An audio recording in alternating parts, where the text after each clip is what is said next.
So we should give rise to bodhicitta right now as we listen to the teachings, and from time to time be sure that you notice whether or not you've lost that altruistic intention to listen carefully to the teachings in order to be able to put them into practice, and as a way to bring benefit to all sentient beings.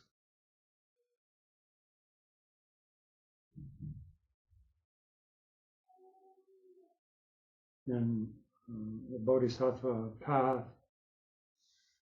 sometimes bodhisattvas benefit beings directly, and sometimes indirectly.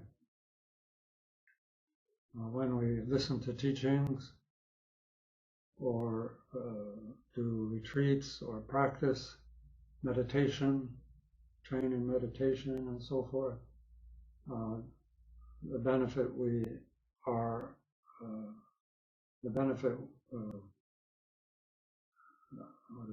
how we are benefiting beings is in an indirect way. And then when we're actually able to interact in a relationship with others, with bodhicitta,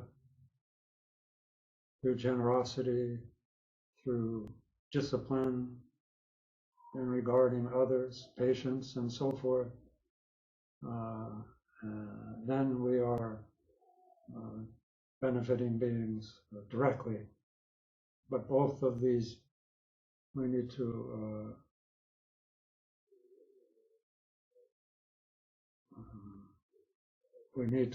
carry out the practice of listening to the teachings, learning the teachings, reflecting on the teachings, and then applying those teachings. And do so with the intention to lead others to a state of perfect enlightenment, either by attaining all the qualities of the enlightened state first, and through those qualities lead others to a state of enlightenment, or sort of, usher other beings, make sure that all beings are on the path to their awakening, whatever that path may be, that we ensure first that all beings are liberated, and then attain enlightenment oneself. So through whatever measure of our courage and carrying out and fulfilling our bodhisattva pledge, then we do it according to that way. Right now we are studying and learning how to contemplate the teachings of the Mahayana path of the Bodhisattva. And of course, that path begins with taking the vow of the Bodhisattva, taking the vow to generate bodhicitta and to practice both the aspiration towards enlightenment and the actual engaging in the conduct that leads to enlightenment for the benefit of all beings. And so this text is a guidebook on that journey. Right now, we are in the patience chapter. We've already been over the practice of generosity and the practice of discipline, and now the third of the paramitas, the third of the 6 paramitas is patience. And the patience chapter, just to recap, because I think it's important that we understand the context of this chapter in order to know kind of how to contemplate, because there's different teachings here are there's discrete contemplations within this chapter amongst all these verses.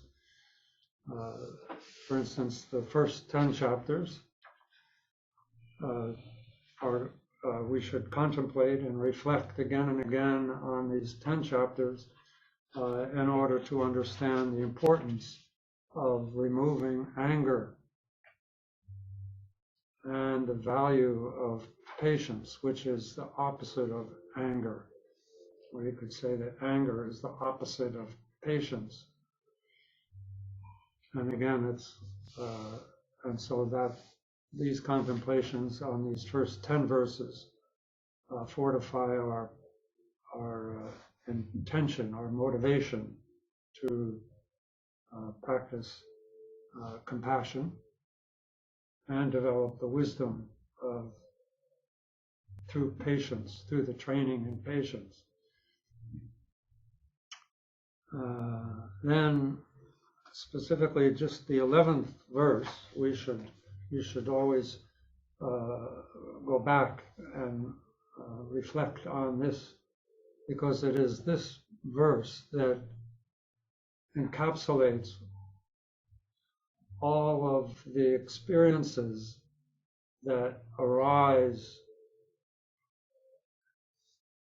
in us that make us angry, that make us annoyed and irritated, that depletes or deflates our good mood, our happiness.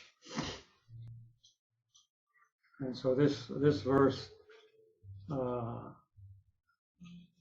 introduces us to these different experiences, such as pain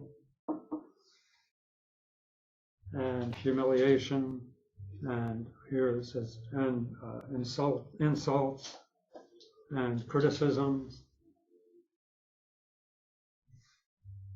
And we can, if we pay attention to this, and then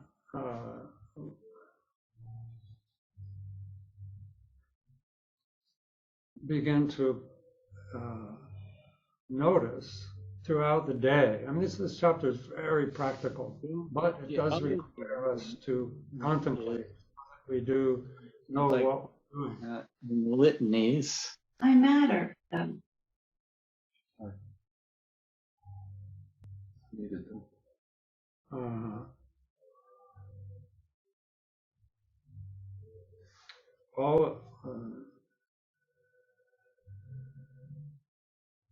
So all the little irritating things we should recognize as being objects of our patience.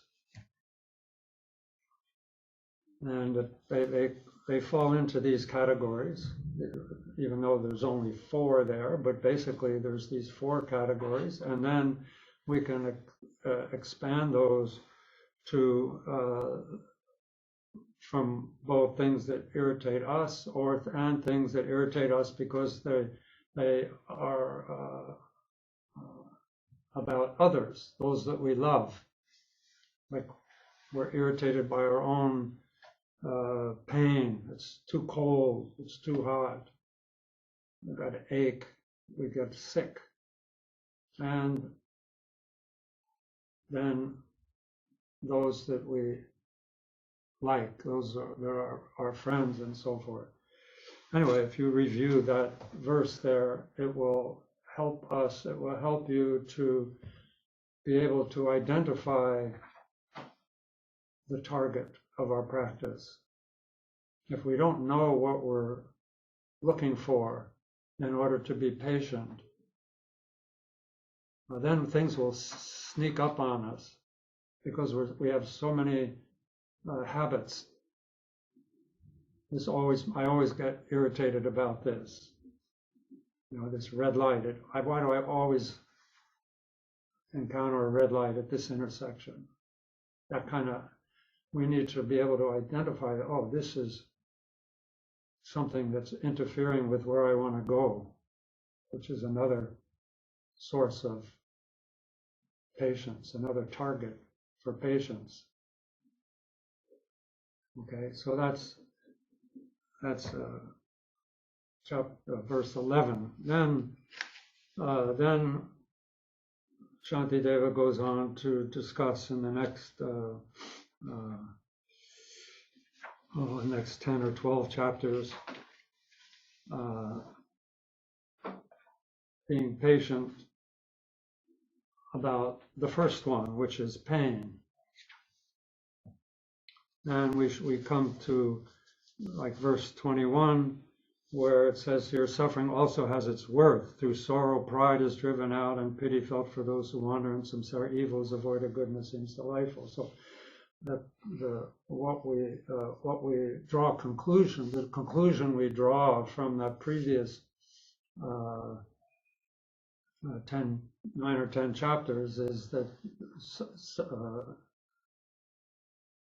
that these irritations, suffering, can be put to good use. So understand that and kind of shoot for coming to that same conclusion that Shantideva comes to. Then from verse 22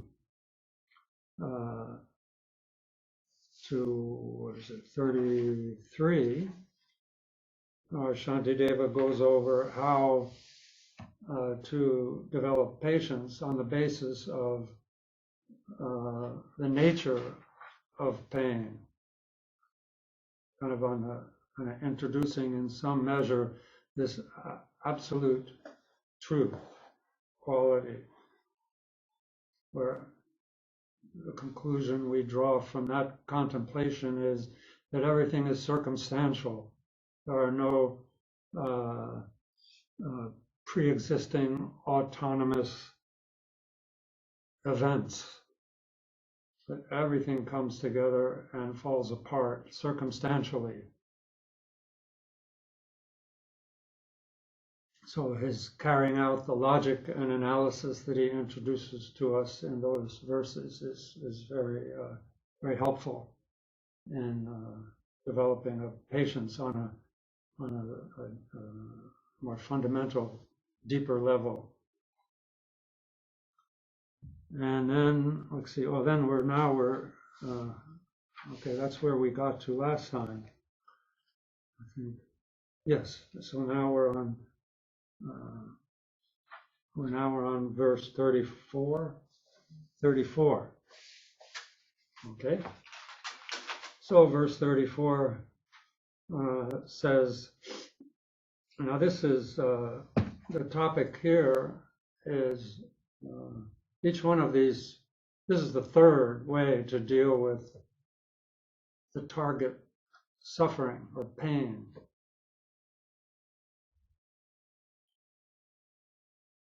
The first one was accepting suffering, kind of by seeing its usefulness in many other ways. And the second is through understanding its nature. And now this third method of training in patience has to do with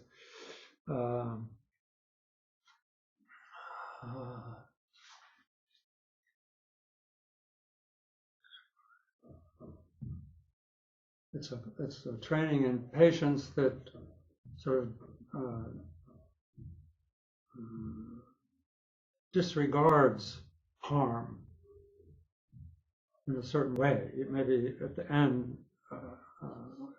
it'll become clearer, but basically the message here is we need to lighten up about things. And how we do that is through these verses here, training and reflecting on these verses. And here he starts out on verse 34. If things could be according to their wish, no suffering would ever come to anyone of all embodied beings, for none of them wants pain of any kind.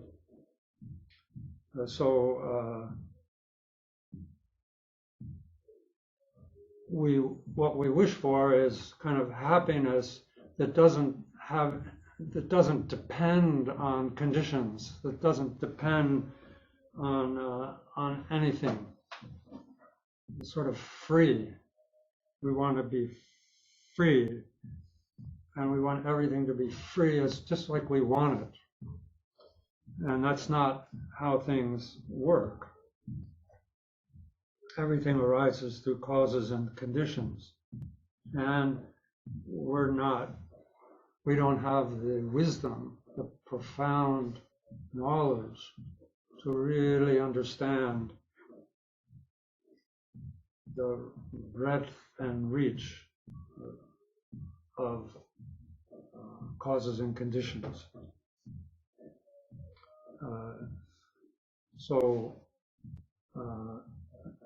Basically, no one wants pain, but things don't turn out that way. Things don't happen just because we wish them to happen. And people are, as it says here, since things don't turn out that way, since things don't turn out the way we want them to, then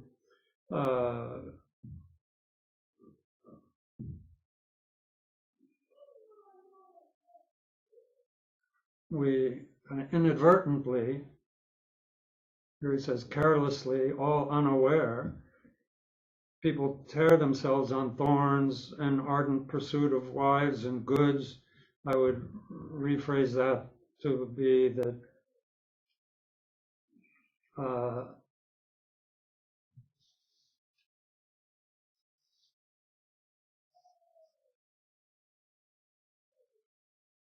we have this, humans have a very complex system of mating. And that's what's get at here by here. Here, we get into car accidents on our way to somewhere. We want to mate. We want a spouse. We want some kind of security. We want possessions. And in order to get all these things, here it says, people starve themselves of nourishment. In other words, we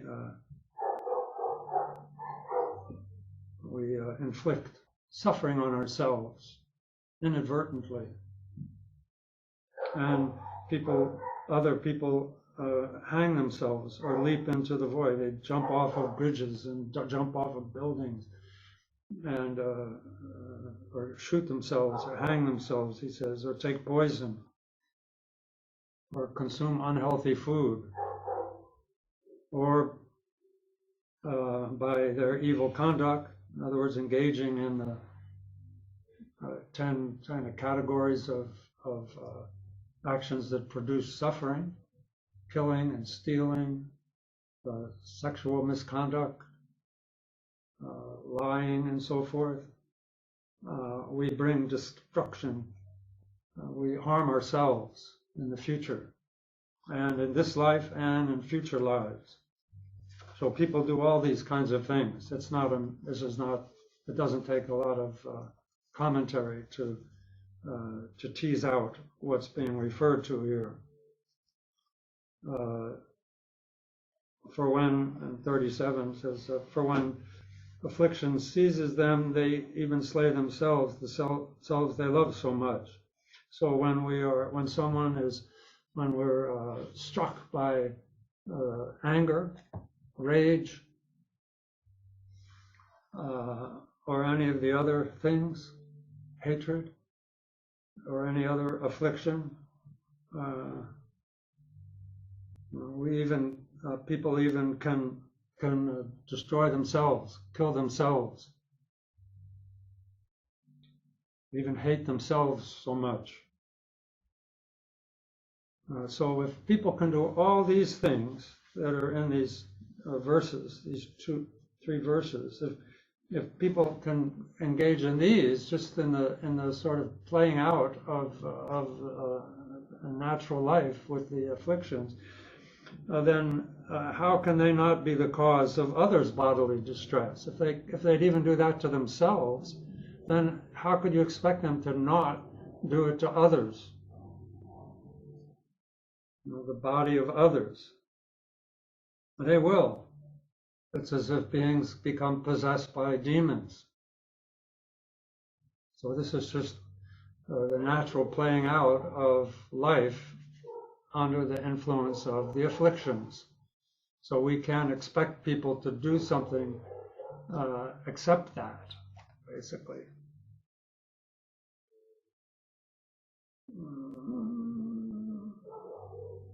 Then in 38 here, of course, Shantideva here it says, although we can read this text as Shantideva said right in the first line, or the first few verses. He said, I'm not saying this, I'm not telling you kind of what to do, he said to the assembly when he first recited this text, but I'm just doing this for my own benefit, to kind of to spark my own enthusiasm for bodhicitta. And if you happen to be here, then great, but he's not posturing himself to be he's practicing, he's being humble about this. He's, I'm just telling myself these things. And so we can hear Shantideva kind of talking to himself here, which we should emulate, when he says here that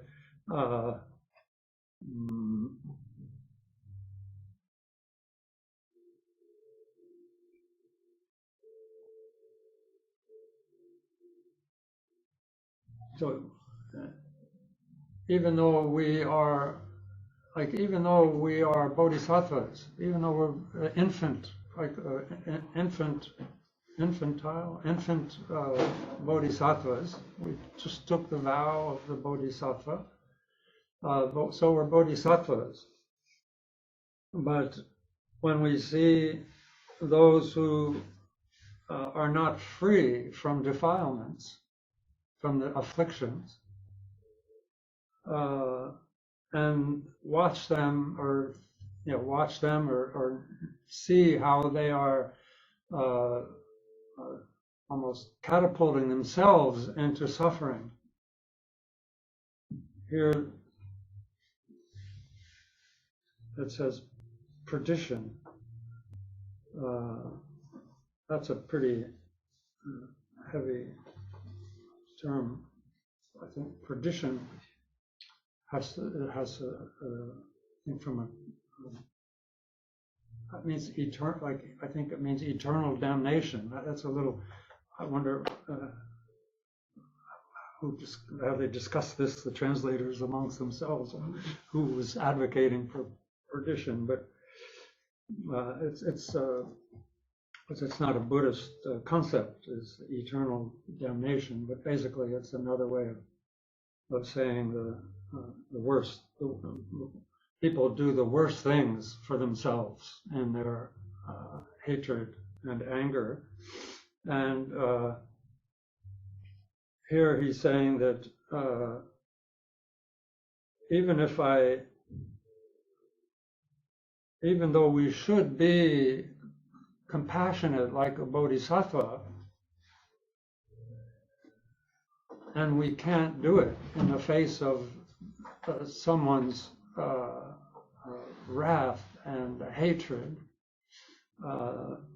at least we should understand that there's no point in our being angry at them. That it's just no justification to be angry. If we can't be compassionate, then there's no reason, we should think that there's no reason then to be angry at them. The most appropriate reaction to the demonic activities of others is compassion. That's the most appropriate thing. But at least we who are striving to the path of bodhicitta and the path of the bodhisattvas should understand in the face of that sort of a situation that there is no point to our anger. So contemplate that. Most appropriate, it would be compassion. This has to do, of course, with your understanding and confidence in karma and the persistent but impermanent presence of the afflictions. Okay, then these next two verses, we should remember the intention here. If those who are like wanton children are by nature prone to injure others, there's no reason for a rage. It's like resenting fire for being hot. And if their faults are fleeting and contingent, if living beings are by nature mild and senseless, it's likewise senseless to resent them as well, be angry at the sky when it is full of smoke. So here's two metaphors to remember.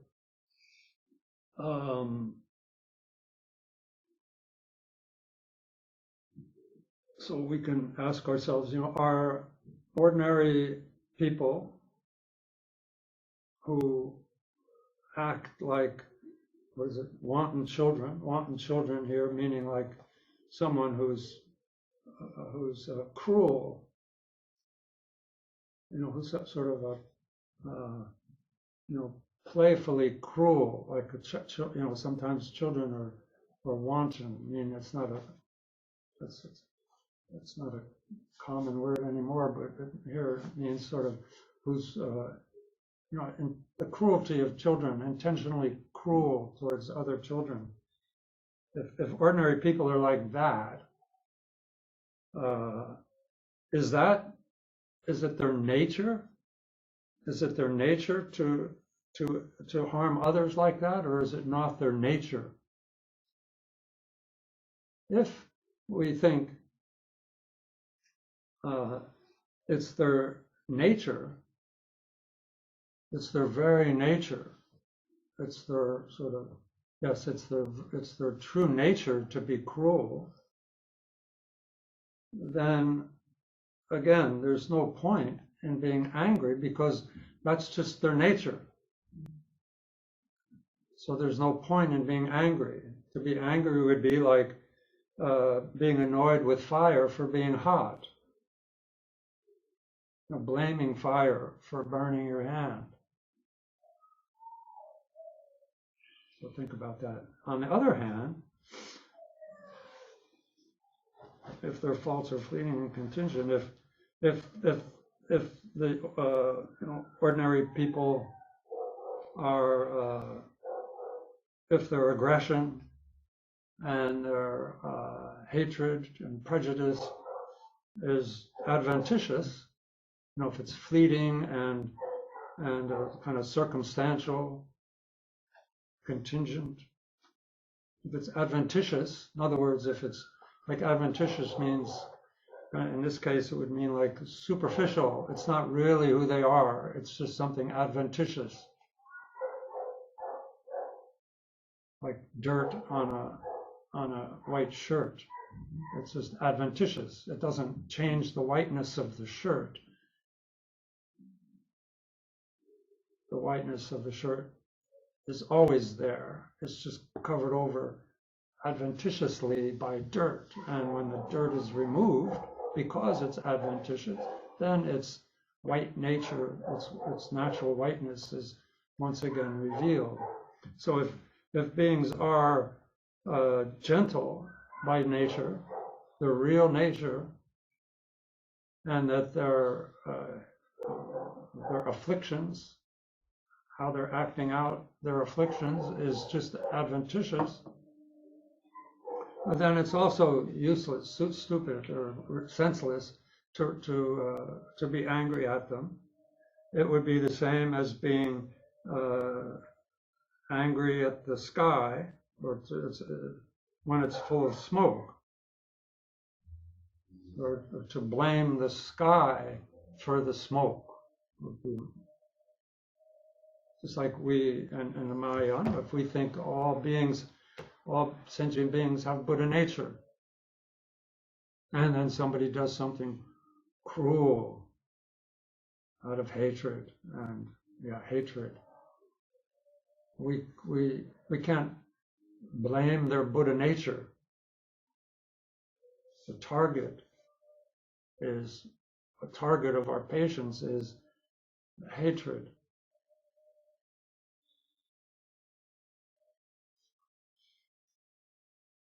So we shouldn't, like it says, we shouldn't resent or get angry or lose our patience with others if their nature is not how they're acting because of certain circumstances. Okay.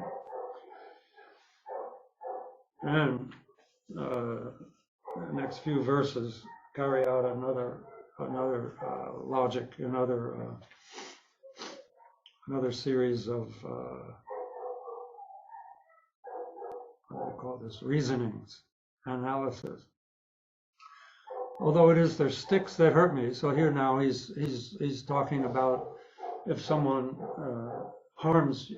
hits you. Okay, it's using as a example.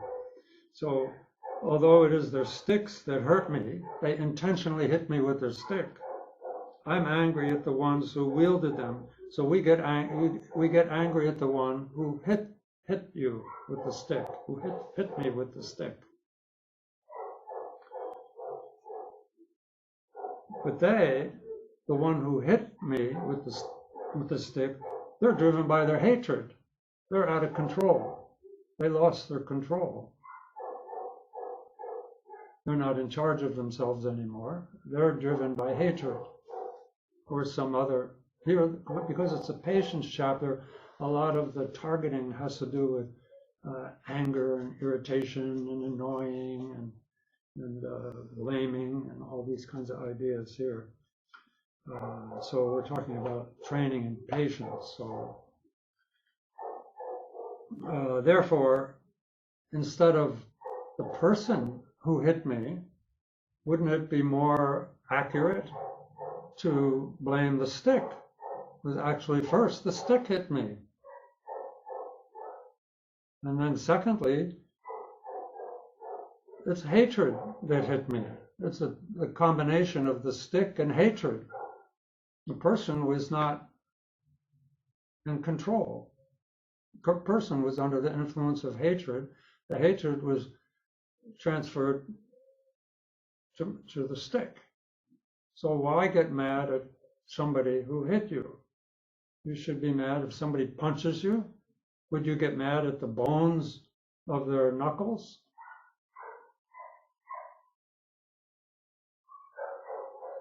Or if somebody shoots somebody, you get mad at the gun. That makes no sense. the hatred is there, it would make more sense if you got, in this case, it would make more sense to get mad at the stick, because that's what actually caused pain. And if that reasoning didn't work, then secondly, the hatred would be the thing to get annoyed with, but not the person. They're not in control. In just the same way, so now he's reflecting how on karma. So now we have to bring up our understanding from our earlier, hopefully, our foundational contemplations of karma, and how it's impossible to experience something that didn't have a cause, nor is it possible to experience the effect or of something if there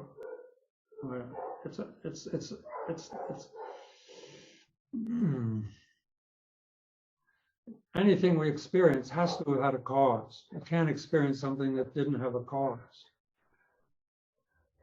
So if you experience something, then it had a cause, and that cause wasn't, and that cause, karma, is a mental, or is a mental, verbal, and physical process that is sort of the territory, the owner of, right? It's owned by a sentient being. And all actions begin with the mind. And it's the mind that actually is the intention that actually has more to do, more effect on the outcomes of an act than the act itself. So that's his basic teachings on the infallibility of karma. So in the same way in the past, I was who injured living beings.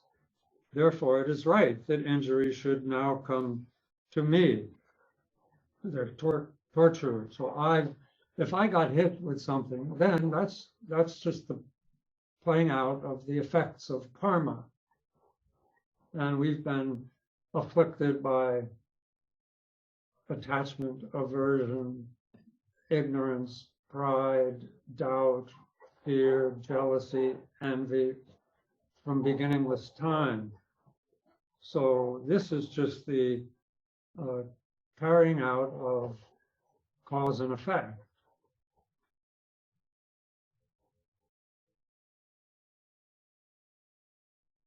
Like, which I always like karma, it's like the infallibility of karma is how, like a bird, when a bird is on the ground in the sun, the shadow is, you can see the shadow of the bird. Then the bird flies away, and you can't see the shadow any longer. But the bird still is casting the shadow, but we can't see it. Then the closer and closer it gets, it begins to form. And then it forms, then it lands on the ground, and it's a true shadow. The same with karma.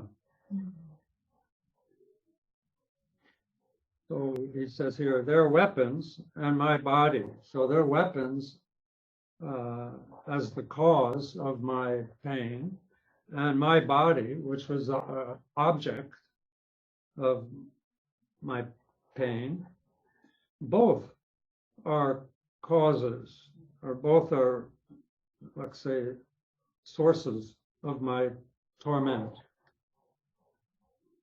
I'm tormented by two sources, both the weapon and my body, the cause and the object. Our pain comes from both. They, their weapons, I, my body brandished. So who's more worthy of my rage? So here what Shantideva is doing, he's equalizing, he's equalizing the cause of our suffering. So why should we resent only one? Why should we resent the cause of the weapon or the person who held the weapon? I had a body and I'm holding the body. So why resent just one? The fault really belongs to both. So here he's using that kind of logic. So 44, this body.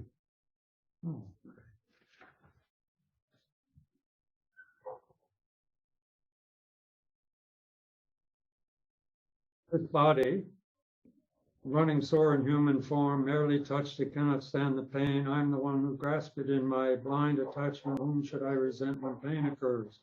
So, so considering, like when we contemplated impermanence, kind of the methods for contemplating impermanence, as you know, hopefully or possibly, there's one way of contemplating where we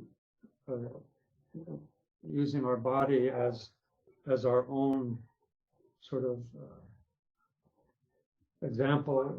living example of impermanence, and thinking how this body, that it's very easy to destroy this body. It's just basically, it's mostly liquid and blood and lymph and other, and water and things, and all the organs are very squishy, and so it's kind of a bag shaped like a human, filled with things that are very sensitive, and the body is very sensitive. Even this skin is supposed to be a protector, but it doesn't work very well. It can't take too much sun, it can't take too much heat, it can't take any sort of range of cold. It's very easy to destroy this body, and it's very difficult to sustain it. Like they say, this human body is so very precious and so very rare to attain. It's so easy to easily destroy and difficult to sustain. There's so many causes for its death, and so few causes and so few conditions for it to continue to be sustained. So this kind of contemplation here is what Shantideva is calling forth here. When we talk about the body and so forth, then just touched, we just touched one little spark, one little, like a steam from a kettle, or just touching a toaster or something hot, pot or something, and we suffer, and it lasts, and it can get infected, and it can spread, and so forth and so forth, so on. So it's very, very, very sensitive. And then he's saying, well, I'm the one who grasped it in my blind attachment. Whom should I resent when pain occurs? So what he's saying is we can't really blame our body, even though we previously, in the previous verses, we're talking about equalizing the weapon and the body, both as being the source. But what about this body? Well, this body actually, I don't know, here's blind attachment, but actually the idea is that the body is blind. The body cannot take care of itself. It needs a mind to look for food.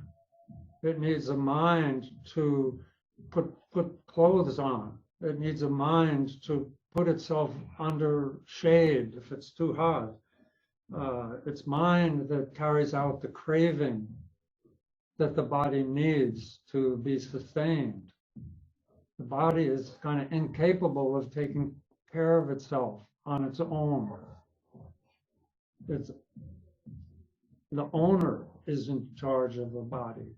I'm the one who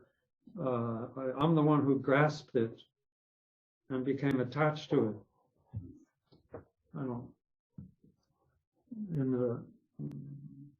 Maybe you can, if you haven't already, you can look into the whole Buddhist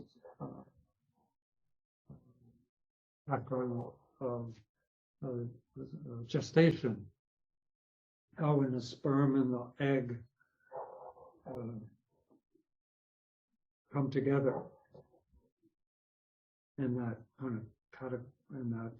climactic experience of the orgasm, then it draws karmically and through compulsion to exit the bardo. Just before birth, we start realizing that we are on our way to another rebirth, and then our karma blows us in the direction of those who we have a connection with, and we good or bad connection with, and we merge with fertilized egg at a certain point, and we identify that as having a body. Now I have a body, even though it's just a little drop, a little spoonful of something, and then it begins to develop. And our consciousness is with it the whole time and experiencing the development of the fetus in the womb and undergoing typical experiences of growth that consciousness, that the body does, and the consciousness is experiencing itself as that body. And when the little fingers pop out or grow out, and it's a very interesting study in the development of the human body in the womb, and the arising of the different, there's these 10 winds that arise at different stages in the 9 or 10 months of gestation, and those winds cause certain developmental patterns to be carried out, and consciousness is right there, and it's we're developing this feeling of my body at that time, and then we pass into the outer world at a certain point, and consciousness is experiencing birth, and so we're always identifying ourselves as being this unit, this of body and mind, and when it gets hit and so forth, as coming back to the Shantideva, mind's sort of, as far as the body goes, mind's job is to make contact with objects that satisfy the body. That's one of its jobs. One of its jobs. And so, whom should I resent when pain occurs? When pain occurs, that's felt by the mind through the body. If there was no body, then let's say if there was no mind, like when a body has no mind, it can't experience pain. So as long as mind and body, or mind and consciousness, are interdependently attached, then there's the possibility to experience pleasure and pain. And so here, since we're talking about the results of anger and how we practice patience in the face of pain, then we should begin to kind of own that situation, accept that situation, that it's because I'm attached to my body that I am feeling pain, like I've always been attached to this body. So who should I blame more? Who's really at fault?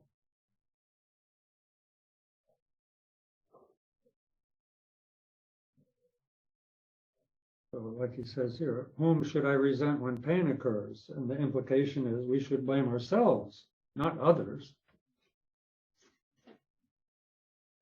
We who are like children shrink from pain but love its causes. You know, like our sort of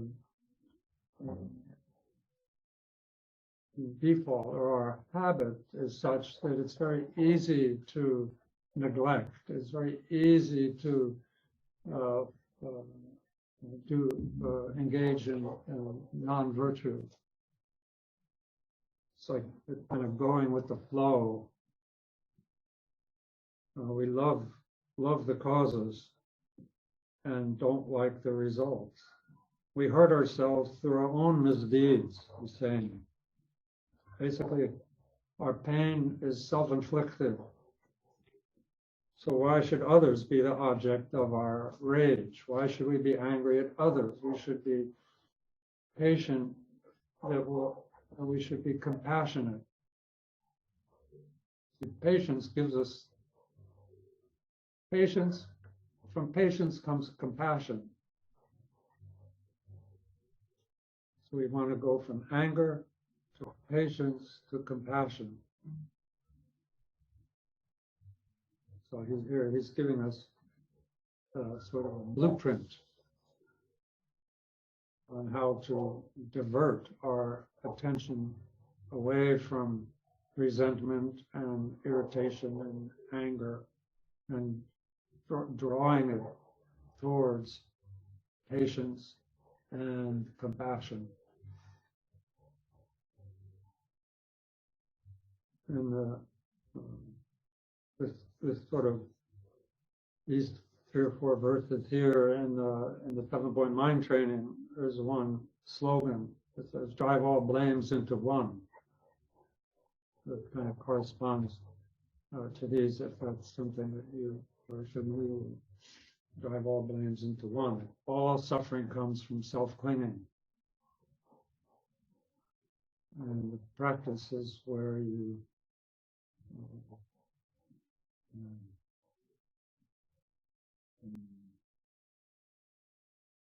turn the tables on conventional thinking, and when something unwanted occurs, or when you've been wronged, when you've been the birth 11th,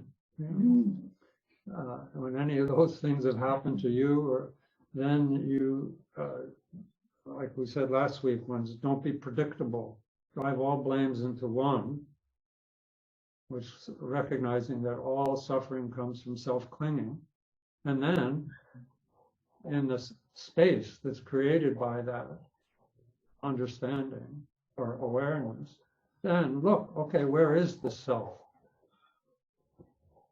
And then you that's how you sort of touch into this kind of nature, this absolute quality,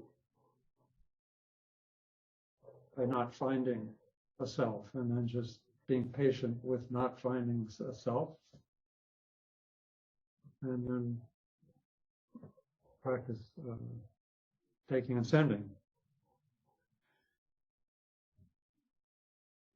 And 46, and who indeed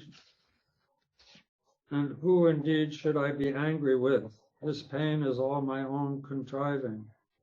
Likewise, all the janitors of hell and all the groves of razor trees.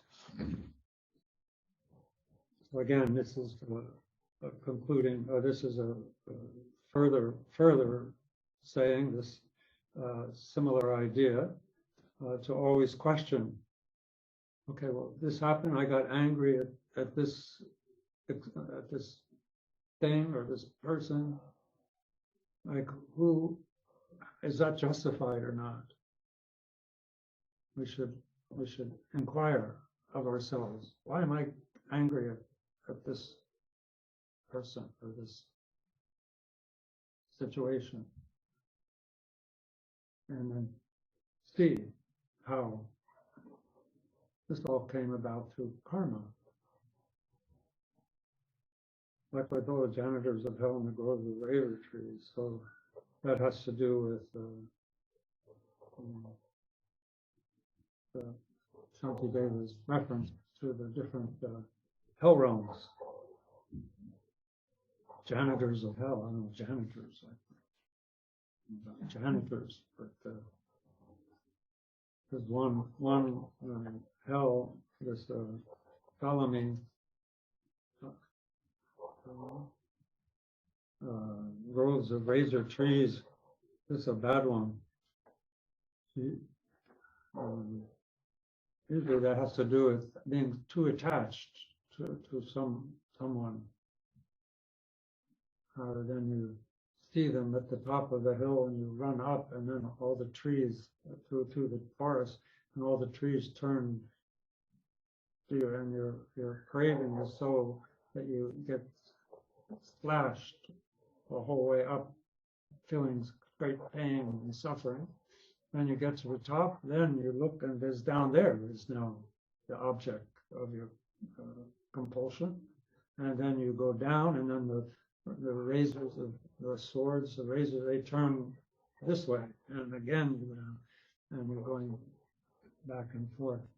So that's a bad thing. So the message here is be kind to everyone, whether they're helpers or harmers, and be compassionate.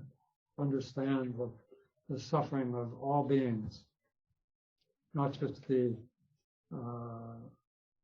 sort of circumstantial suffering, but the suffering that underlies pain, which is the presence of the afflictions, attachment and aversion and so forth, the causes of suffering.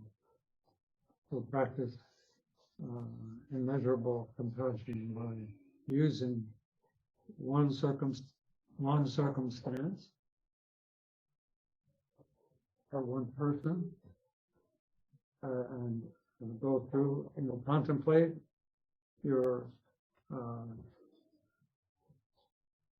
irritation, your resentment, your blame, your hatred, your anger. Analyze it according to this blueprint here, and turn your mind, turn your attention away from your anger towards compassion. Then grow that compassion to an immeasurable extent. You can feel compassion for this one person or this group, and grow it to your whole neighborhood, or your whole city, your whole county. Feel compassion for everyone in the whole state that you live in, then the whole country, then all the water around, all the water, the beings in all the water places, the oceans and the rivers and the lakes, all the beings there feel compassion, the same compassion, and all beings in the whole world. And then as far as space extends, and let your compassion extend far into space, directed towards the suffering and the causes of suffering.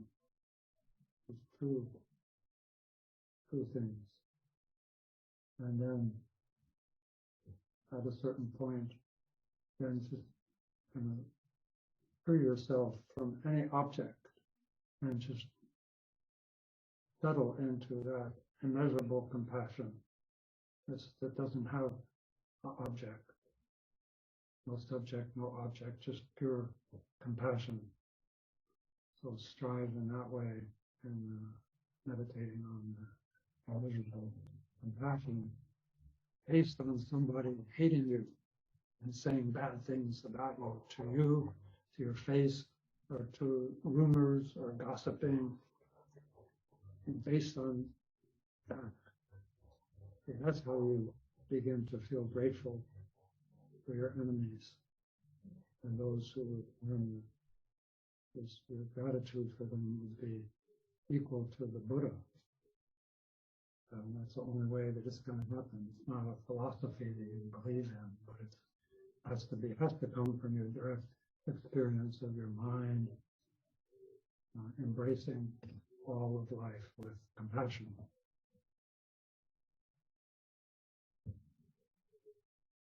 Then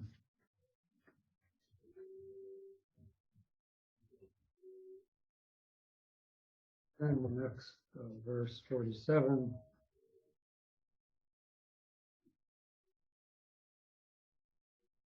Those who harm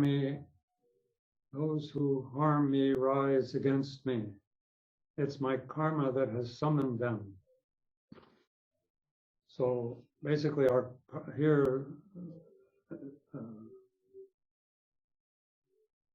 again, he's in the same scenario of being harmed, and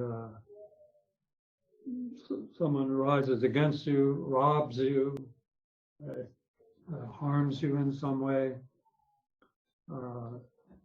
Recognize how our karma is like a magnet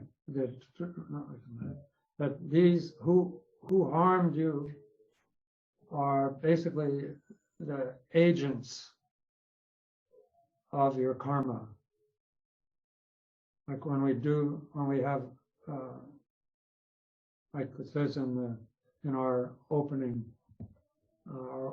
prayers, how we have acted through desire, anger, and ignorance, through body, speech, and mind, through this way of acting negatively. Then the effect of our negative actions is because it comes about through circumstances, through conditions. So these conditions are like the agents that deliver us the effects of our actions, of our negative actions. And we're talking about negative actions, and so because we're talking about anger, well, we're not talking about, say, happiness through positive actions and so forth. The theme here is anger and the cause and the results of anger, and how to train the mind in patience in order to develop this bodhicitta and not let it decline or become corrupted by anger. So we're trying to shorten, basically, I think for us, we're trying to shorten the time that our bodhicitta is corrupted by applying these methods. That's what bodhisattvas do. That's what Shantideva assumed would happen the minute we took the bodhisattva vow. The next minute, it's going to become corrupted. So we need to be careful, to know what to be careful about. We need introspection and mindfulness. And now we're able to pay attention to our inner life and see how anger is a big source of our loss of bodhicitta. So here he says, like, it's my karma that has summoned them. It's our past deeds coming to fruition. So we have these karmic debt. We have a karmic debt with so many beings that we've harmed, beings that we've taken from, and so on and so forth. And so we have a karmic connection with them, kind of on the negative side, because our karma, our negative, our harmful actions must ripen as some form of suffering for us who are the doer. And so that suffering has a kind of a system, a delivery system.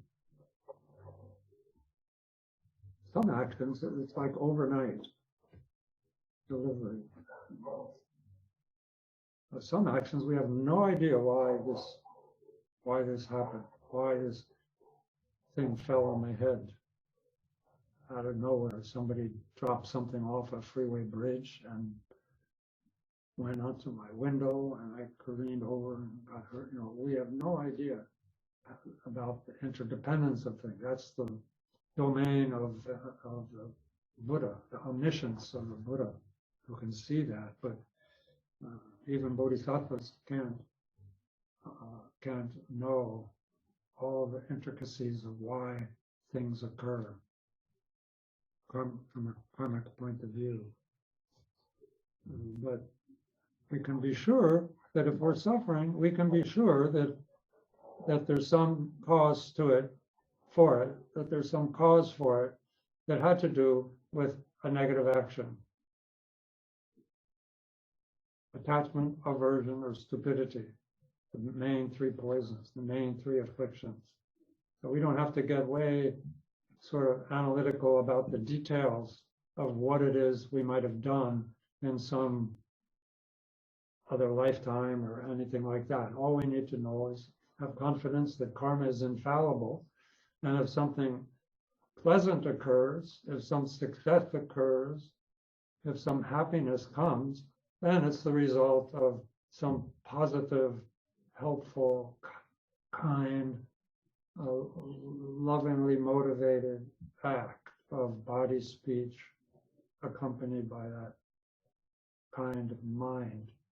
If something irritating, annoying, painful happens, humiliation, bad reputation, gossiped about, these things happen, are harmful, and we feel pain from it, then we can analyze, or we can know that that came through negative actions in the past, verbal, physical,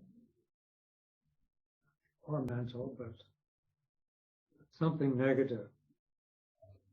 And that this occurrence that's coming now is sort of being invoked by our past actions. And if we're patient, it's okay. That can, what do we say, expunge? That can neutralize, or not neutralize, it can purify. I don't know what other word. It purifies that cause that produced this result. We feel pain and we're patient in some manner, through some technique, through some effort. It takes effort. It's not just gritting your teeth. Although that is one crude method to avoid negative speech in response to harmful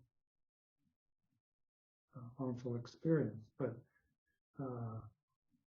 here, we should recognize that there's some karma at work here. And on the one hand, my karma is being answered. My karmic debt is being paid by my patience and with this pain, with this suffering, with this humiliation. But the other person, they're creating negative karma. They're under the influence of anger, and their anger is motivating their actions. And so they're the ones who are struggling with their new negative karma, and I'm the one who's purifying karma. He says, and if through these beings go to hell, is it not I who bring their ruin? So now it's their turn. Now, first it was my turn to suffer. Now it's their turn to suffer. So again, should be compassionate, I don't think there's any, real patience is not cold patience. Real patience is the presence of compassion.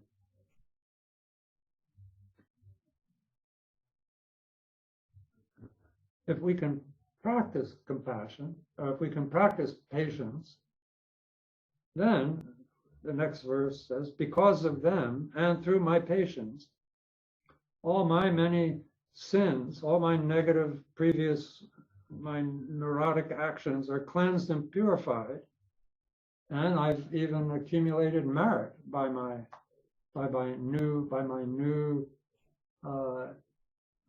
inroads in patience. But they will be the ones who, thanks to me, he says,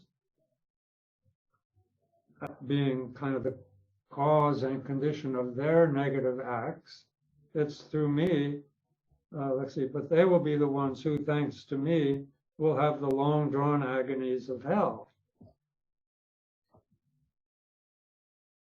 So, in particular, as it says in the first chapter, what does it say there? Something like, who harbors evil intent, who has a negative thoughts towards a bodhisattva, will experience tremendous suffering for a long period of time. I think in the sutras it says, for every moment or second of anger towards a bodhisattva, the effect of that is so magnified. It's not just a moment of suffering from a moment of anger. It's much long. That could be what Shantideva is referring to here, because by I here, he means someone who's taken a bodhisattva vow, or a bodhicitta vow, and is endeavoring in the conduct, the path of the bodhisattva. So as soon as you take the pledge to attain enlightenment for the benefit of all sentient beings, then nominatively you are a bodhisattva. And if someone is angered towards you, then their suffering is going to be much worse than if they got angry at a stump of a tree or a rock or even just an ordinary person. Everything is heavier with the bodhisattva path. Long drawn agonies of hell. So, okay. Then, therefore, now Shantideva is saying that, therefore, I'm their tormentor. Therefore, it is they who bring me benefit. They've done good to me. I've developed new patience that I would never have developed if it wasn't for being assaulted, physically or verbally or whatever, what have you. And because of their participation in my life, they've done me a great service. They've purified my karma, caused me to accumulate merit. So now he's saying, thus, with what perversity, pernicious mind, will you be angry with your enemies? So there's like to be angry with somebody who's enabling you to be patient. To be angry with them is perverted. It's perverted thinking. There's no reason to be angry with someone who benefits you. We think benefit is somebody who adores us and praises us and like this kind, who pumps us up. And that's okay, but it's just, they're just more pride is coming, perhaps. The enemies, they actually are moving you towards enlightenment. They move the bodhisattva to enlightenment. So it's what do you call it? Inverted. It's a distorted thinking to become angry at your enemies. That's the point here. Okay. Much is accomplished in the face of aggression or oppression or by others for a bodhisattva. If a patient quality of mind is if a patient quality of mind is mine, I shall avoid the pains of hell. Okay, that's because of the purification of karma. Of course, we can reverse the logic and say that if I'm not patient, I won't avoid the pains of hell.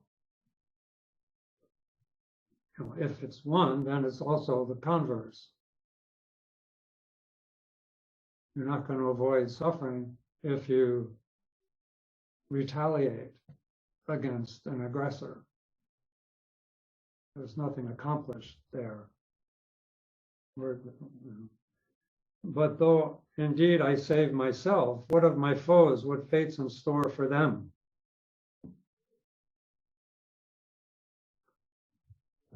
So in the commentary here, he poses the question, well, if that's the case, then bodhisattvas are supposed to protect beings from suffering. So couldn't I also go to hell with this other person, since I'm the one who caused them to create, to deliver my suffering to me?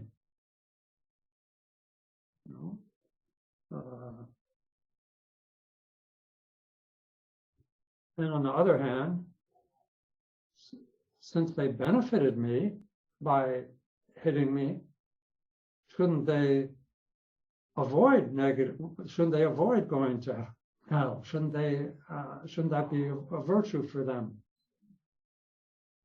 That's a good question.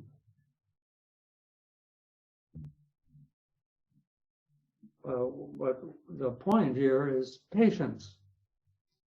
The presence or absence of patience is what influences the results of actions in this case. So cultivating patience is what saves us from future suffering. And it is, of course, it's we have a blanket responsibility to protect others from suffering. That is the Bodhisattva creed. That should be our impulse, is to protect beings from suffering.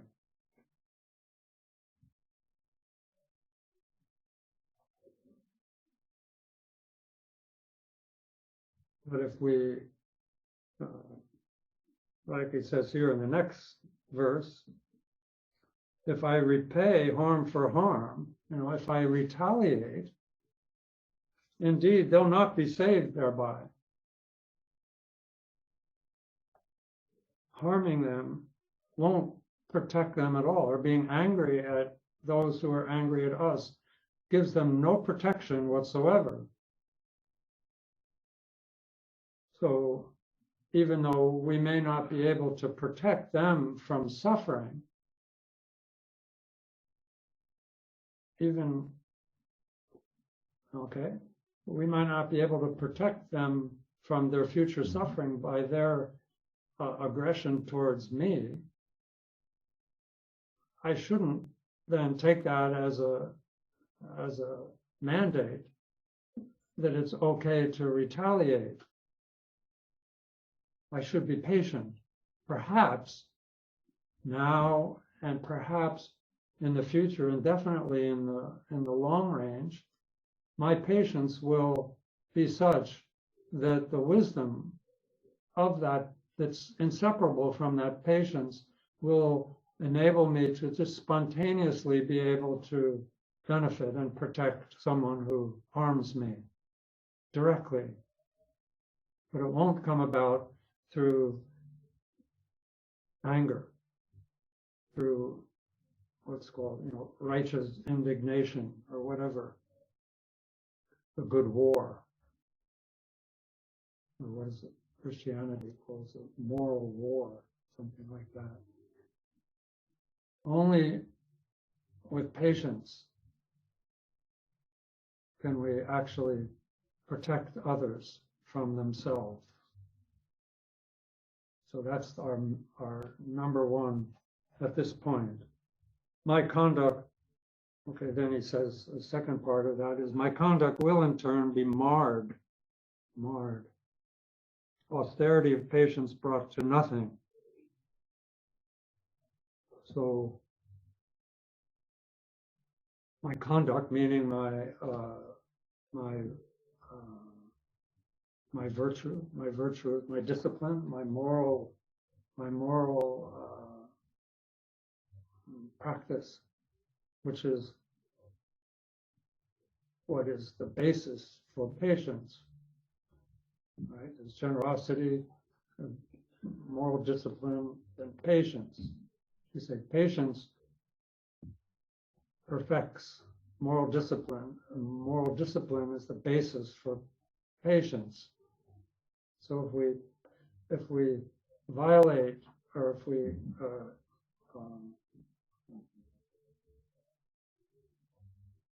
damage our moral discipline, then we lose our foundation for the practice of patience. But as patience will perfect that moral discipline.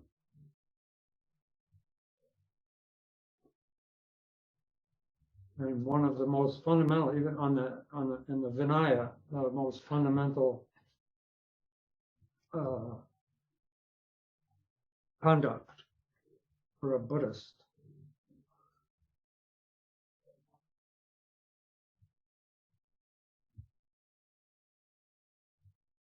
not to return abuse. When you're abused, you never return abuse. When you're attacked, never return attacked. You know, when you're,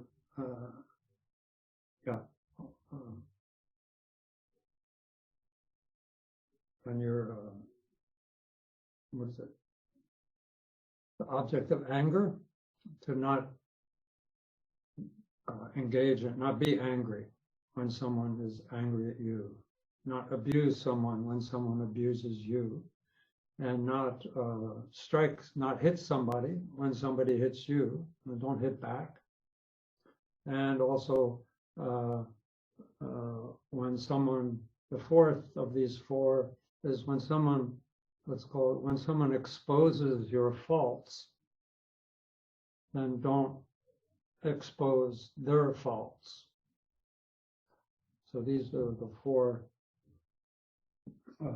practices of basic Buddhist Vinaya conduct. And specifically in training in Avalokiteshvara, that these four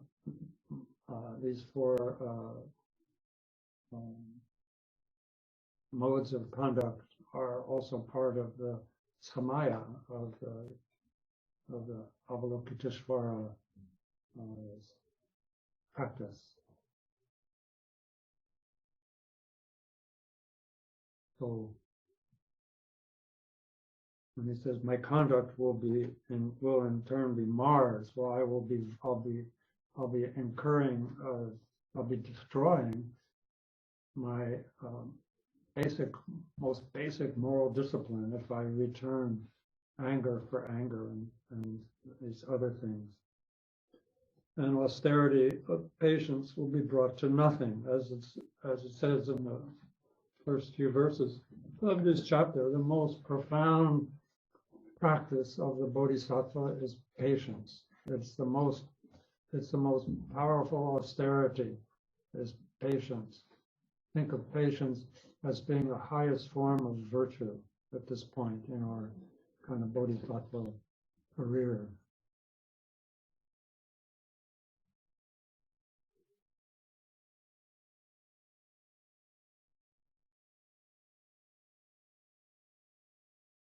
And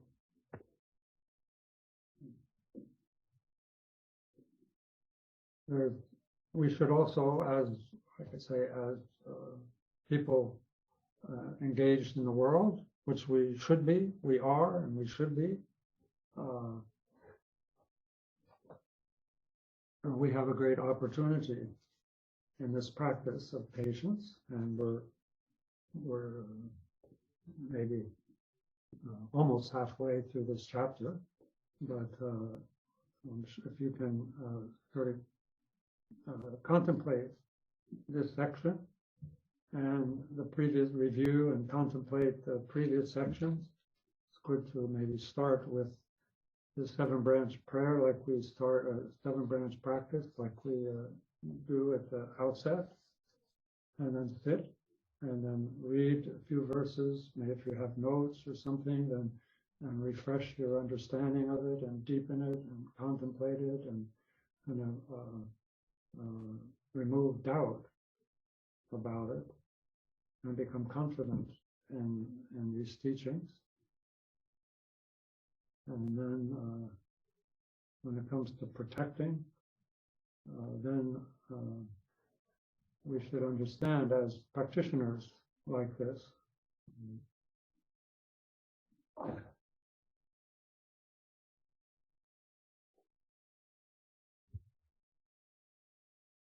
even though we have very lofty, over the top, actually, aspirations. And that's appropriate for aspirations. There's no point in making aspirations for what you've already got. That would be a form of envy or something. You know, if you wish that you kept everything you've got. I don't know, but anyway, our aspirations should be over the top, far-reaching, and I've never heard anywhere any aspirations that go beyond these bodhisattva aspirations. At times they're just frightening, and they're so to me. But along with that, we should, in our practice, in our engaging in our life and in our practice as Dharma, as sincere Dharma practitioners, sincere, I mean, we want to be honest with ourselves. We should be very humble, not have a lot of lofty, overreaching expectations about ourselves, but we should be humble in our practice and understand how sometimes we can benefit others, but we can't benefit ourselves. And sometimes we can benefit ourselves, but we can't benefit others. Sometimes we can benefit both ourselves and others. And sometimes we can't benefit either ourselves or others. This is in the teachings, in the Bodhisattva path. So we should counsel ourselves to be able to know when we can benefit ourselves without benefiting others, and do that wholeheartedly as part of our path to awakening, which ultimately will benefit all beings. And if we can benefit others, but at our own loss, if we can protect others, we should do it. And sometimes it might be the kind of the exceptional case where both self and other are benefited. And if we can't benefit ourselves or others, we should keep going in our practice. think this is in the Bodhisattva path. This is how it develops through training.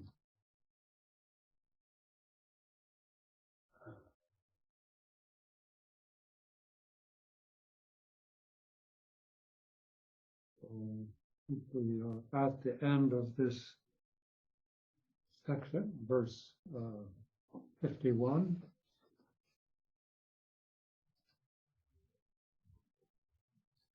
So that is from page verse 34 to 51. And this topic was the third of the three ways of training in patience. Again, patience in accepting suffering, patience regarding the ultimate nature, and here patience in, I don't know, literally it's patience in making light of what causes harm. Not light in the ha-ha way, but I don't know. I think it lightens up. The idea is to lighten up so that we can navigate towards patience, develop flexibility. So these are the three methods of training in patience with regard to what causes us suffering. The first of the four targets. And these same three methods can be used in all the cases of that verse 11. And if you take those four targets of patience and twice and double them by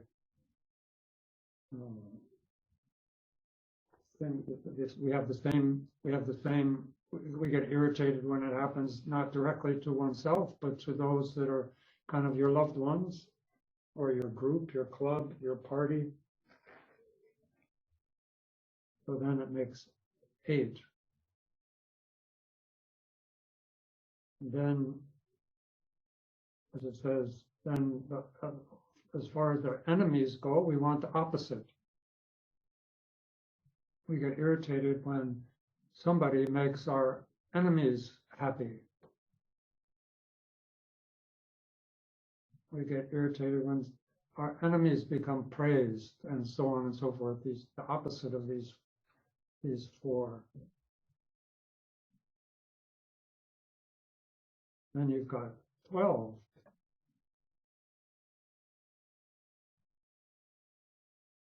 Then you multiply those 12 by the past. All your family, blood feuds, what do you call it?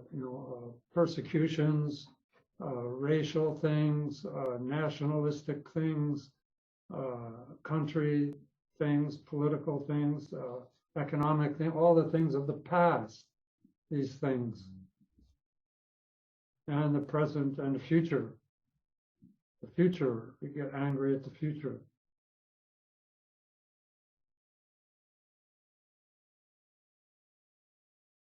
So then you come up to, and the way it calculates out, there's 72 targets for your patient. So in some way, that's a little bit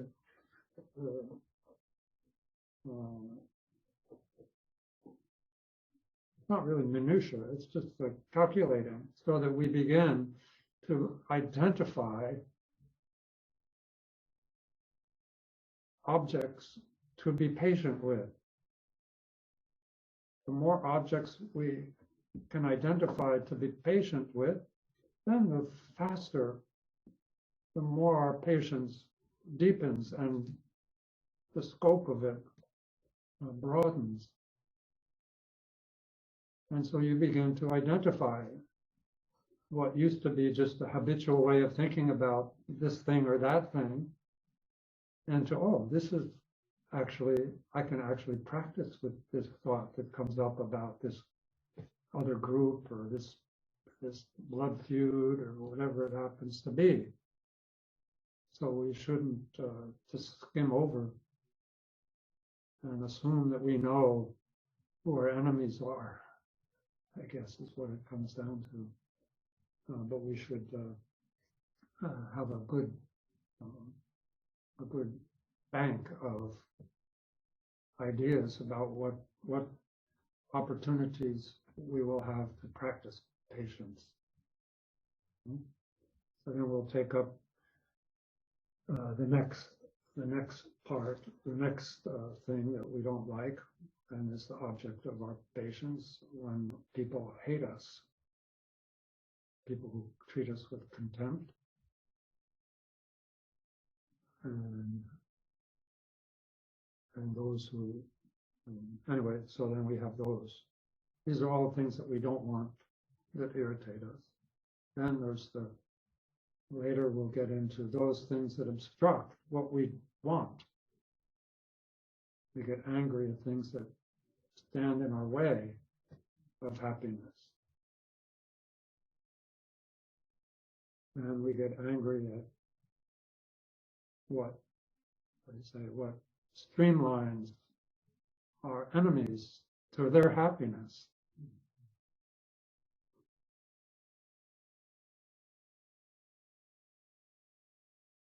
And this is all in the second of 3 sections.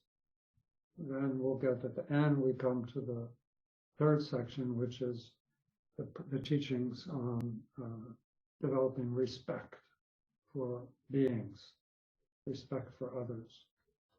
Okay? Just so you keep in mind the context here. It's not just one sort of one continuous stream, but I'm trying to divide it up into, and Alpha Rinpoche, this is how Alpha Rinpoche's influence as a teacher of this text affected his practitioners by sending them off, reading a few verses, 10 verses, 5 verses, and then they'd go off into the woods and contemplate and meditate on these verses. And these were very quite realized great perfection practitioners. Okay, so I'll end there.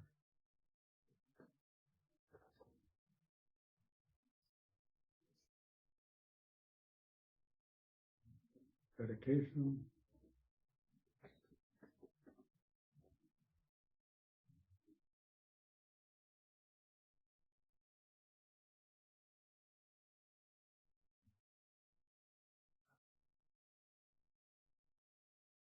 All the virtue of this practice and all that is gathered throughout the 3 times I dedicate to all beings without exception, so that they may attain Buddhahood. Following and emulating the omniscient and courageous Manjushri, and likewise Samantabhadra, I completely dedicate all virtue.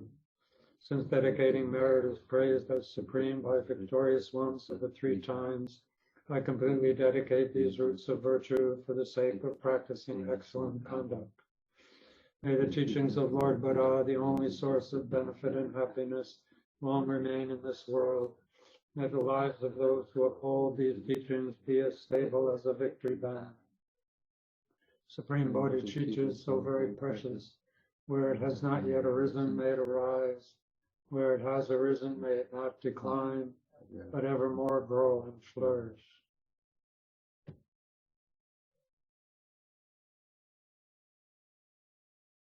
Okay, good night. Be safe. Have a good holiday if you have one. Hope to see you next time.